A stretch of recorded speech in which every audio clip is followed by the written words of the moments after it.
ഇന്ന് നടക്കാൻ പോകുന്ന വീക്കെൻഡ് എപ്പിസോഡിൽ ലാലേട്ടൻ മത്സരാർത്ഥികളോട് പരകായ പ്രവേശം എന്ന റൗണ്ടിനെ കുറിച്ച് ചോദിക്കുന്നുണ്ട്. അപ്പോൾ ലാലേട്ടൻ ആദ്യമായിട്ട് ചോദിക്കുന്നത് ജിൻഡോനോടാണ്. ജിൻഡോനോട് ഇപ്പോൾ എവിടെയാണ് ജിൻഡോ ഉള്ളതെന്ന് ചോദിക്കുന്നു. അപ്പൊ ജിൻഡോ ഇങ്ങനെ ചെന്നൈയിലാണ് ഉള്ളത് ലാലേട്ട എന്ന് പറയുമ്പോൾ എല്ലാവരും കൂടെ ചിരിക്കുന്നതായിട്ടാണ് കാണിക്കുന്നത്. അതിനുശേഷം ലാലേട്ടൻ ചോദിക്കുന്നുണ്ട് ജാസ്മിന് അതിൽ നിന്ന് എന്തെങ്കിലും പഠിക്കാൻ കഴിഞ്ഞുവെന്ന്. കാരണം ജിൻഡോ അഭിനയിച്ചത് ജാസ്മിനായിട്ടാണ്.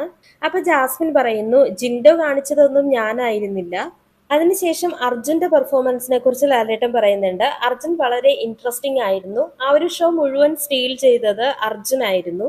കാരണം നമ്മൾ കണ്ടതാണ് അർജുൻ വളരെ മനോഹരമായിട്ടാണ് നോറയുടെ ആ ഒരു ക്യാരക്ടർ ചെയ്ത് കാണിച്ചത്. അതിനുശേഷം ബിഗ് ബോസ് ലാലേട്ടനോട് പറയുന്നുണ്ട് ശ്രീ മോഹൻലാൽ ഇത്രയും നാളത്തെ അനുഭവത്തിൽ നിന്നും പരകായ പ്രവേശത്തെ കുറിച്ച് ഒന്ന് പറയാമോ എന്ന്.